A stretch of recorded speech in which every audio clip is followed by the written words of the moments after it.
Tanzanora, Rainbow Moonstone, and Lapis. What an incredibly powerful and empowering and enlightening pairing. Tanzanora, Indigo Ray. Yes, this is quartz that has been enhanced with metal elements, and it still has an amazing energy. Look at that. So, Indigo Ray, third eye, insights, seeing behind you for information to help you reconcile what has happened or what has not happened, so that you can create space mentally and visually with your imagination into seeing the potential that is in front of you, that is being shown to you, that you have those little nudges from your guides about. Rainbow Moonstone. Rainbows represent all of your chakras. Balance, alignment, energetic, emotional, mental, all of it. Mind, body, soul. Alignment with your thoughts, your feelings, your intentions. Divine cycle. Helping to smooth out the energies of the moon's draw, wherever it is for you, whether it's a new moon, a full moon, the waxing or the waning moon. The moon has a direct effect on those of us who are highly sensitive to energy. And then we have beautiful dark blue lapis, throat chakra.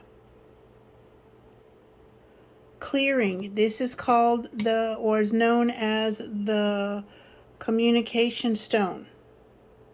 Throat chakra. What are you swallowing? Meaning, what are you not saying out loud that needs to be said? Now, yes, there are times when it's inappropriate to say certain things.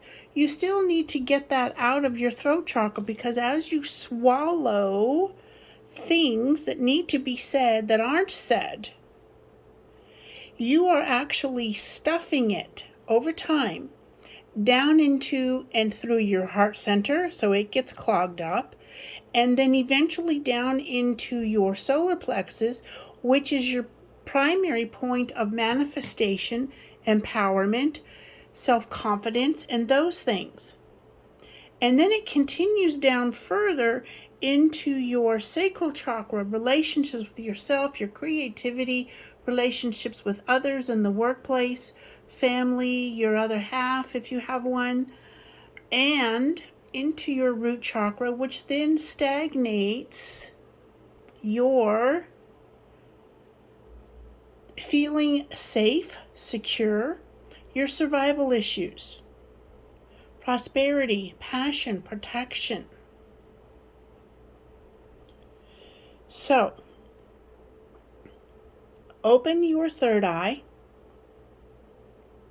connect with your true self, be willing to balance the divine cycle of where you are with where you want to be, so that you have clearer messages, clearer insights, and balancing divine order. Divine order is not against you, it is for you. And until and when you believe, I mean all the way through your soul belief, that's when things come together. And then, in the meantime, while you're in between where you were, where you are, and where you're going, you speak it to yourself, put it in a journal, keep it sacred.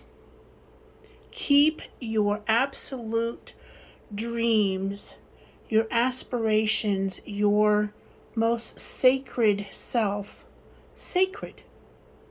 As in, speak it to nobody else.